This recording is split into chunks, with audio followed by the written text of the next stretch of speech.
Baik, kita akan melanjutkan pembahasan kita ya dalam mata pelajaran prakarya.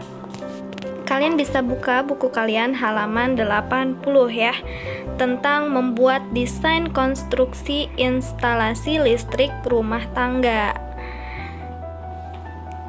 Disimak baik-baik ya. Baik ya, adapun materi yang akan kita bahas pada kali ini, yang pertama sistem transmisi energi listrik, yang kedua prinsip kelistrikan, yang ketiga peralatan dan komponen instalasi listrik rumah tangga, yang keempat perancangan instalasi listrik rumah tangga, dan yang kelima pembuatan diagram kerja rangkaian instalasi listrik rumah tangga. Oke, selanjutnya proses penyaluran energi listrik. Tapi sebelumnya kalian harus tahu terlebih dahulu ya tentang sistem transmisi energi listrik. Sistem transmisi energi listrik merupakan proses penyaluran atau pengiriman energi listrik yang dihasilkan dari sebuah pembangkit listrik menuju sistem distribusi kepada pelanggan atau konsumen.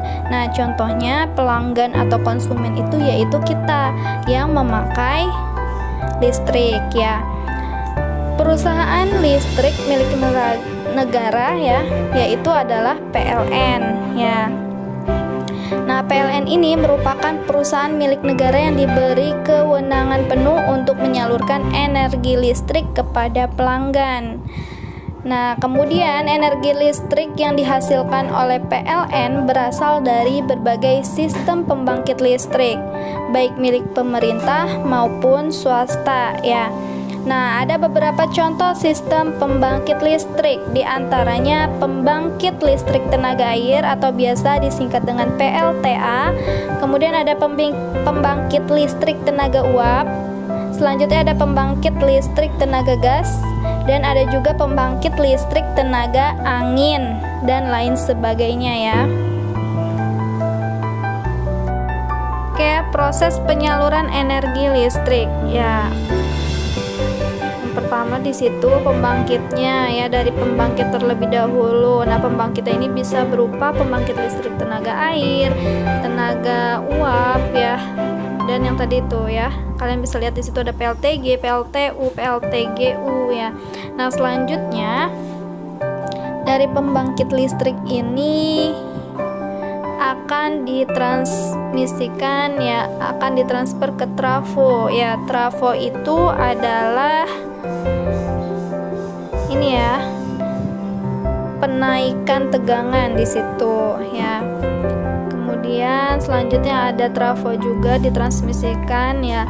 Selanjutnya setelah ditransmisikan barulah didistribusikan ke di situ ya, bisa ke rumah, bisa ke industri, bisa ke bisnis ya, ke pabrik-pabrik gitu ya. Dari awalnya dari pembangkit kemudian ditransmisikan menggunakan trafo ya.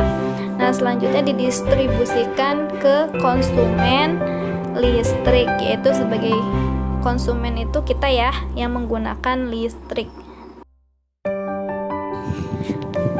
Untuk yang pertama, pembangkit listrik atau biasa disebut power plant. Itu ya, pembangkit listrik fungsinya yaitu untuk menghasilkan energi listrik. Pembangkit listrik di Indonesia diantaranya ada pembangkit listrik tenaga air atau PLTA, kemudian pembangkit listrik tenaga uap PLTU, pembangkit listrik tenaga diesel PLTD, pembangkit listrik tenaga gas PLTG, dan pembangkit listrik tenaga surya PLTS ya, dan lain sebagainya ya. Adapun untuk tegangan listrik yang dihasilkan oleh generator pembangkit pada umumnya berkisar 12 kV sampai 24 kV ya. Oke. Nah, selanjutnya yang kedua ada trafo penaik tegangan. Nah, transformator atau trafo penaik tegangan fungsinya yaitu untuk menaikkan tegangan yang dihasilkan oleh sistem pembangkit listrik. Nah, tegangan listrik tersebut kemudian menjadi tegangan tinggi dan tegangan ekstra tinggi untuk kemudian disalurkan melalui saluran transmisi.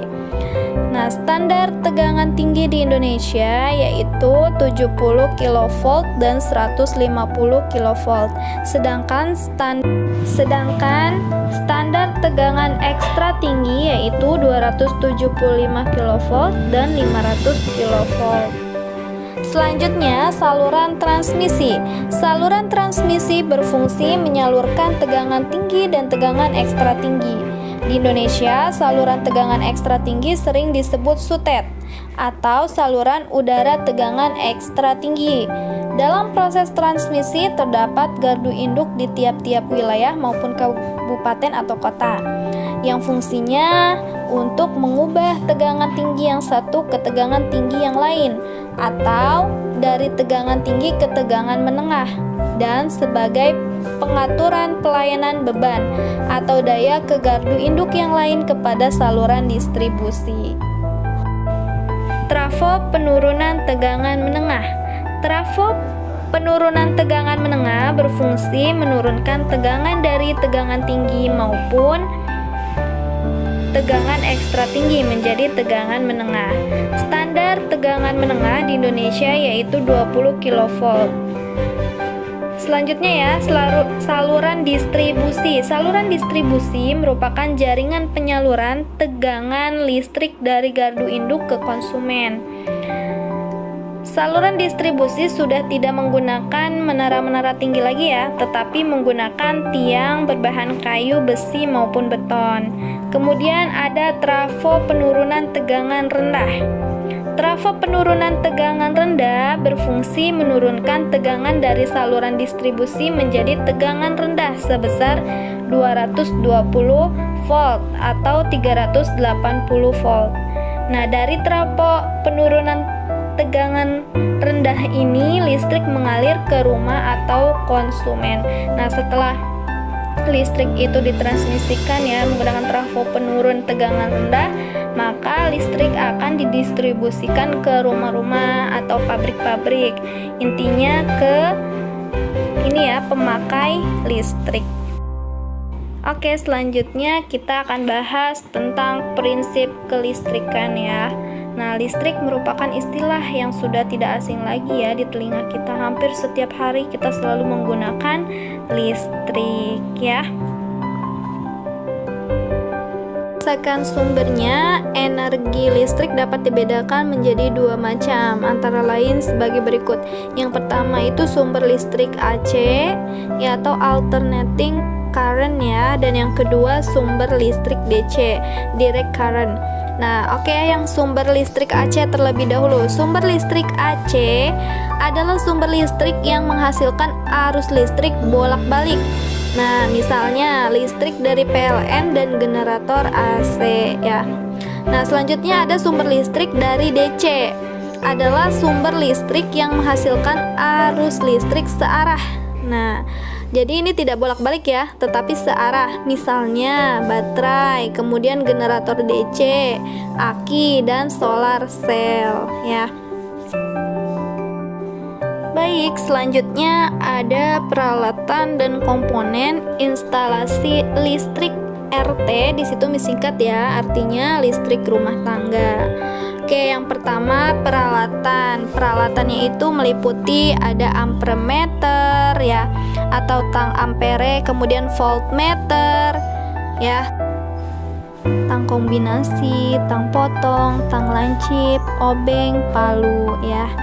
Dan ada pun untuk komponennya yaitu yang pertama bargainser atau meteran listrik, kabel listrik, saklar, stop kontak, MCB, kemudian lampu, fitting lampu, dan lain sebagainya ya. Perancangan instalasi listrik rumah tangga. Yang pertama sebagai sarana komunikasi antara pemilik rumah dan teknisi instalasi listrik ya. Yang kedua untuk mengetahui jumlah komponen listrik yang dibutuhkan, dan yang ketiga untuk mengetahui rencana anggaran biaya yang dibutuhkan saat proses instalasi listrik. Itu adalah ya fungsi dari perancangan instalasi listrik rumah tangga. Baik ya, selanjutnya yaitu pembuatan diagram kerja rangkaian instalasi listrik rumah tangga. Yang pertama yang harus kalian buat itu gambar situasi terlebih dahulu rumah kalian itu seperti apa. Dan yang kedua gambar denah rumah kalian. Nah selanjutnya gambar tata letaknya. Dan yang keempat buat diagram garis tunggal ya. Dan yang kelima diagram garis ganda. Itu adalah contoh pembuatan diagram kerja rangkaian instalasi listrik. Jadi nanti jelas gitu ya instalasi listrik rumah tangga itu seperti apa gitu ya. Oke, mungkin cukup sekian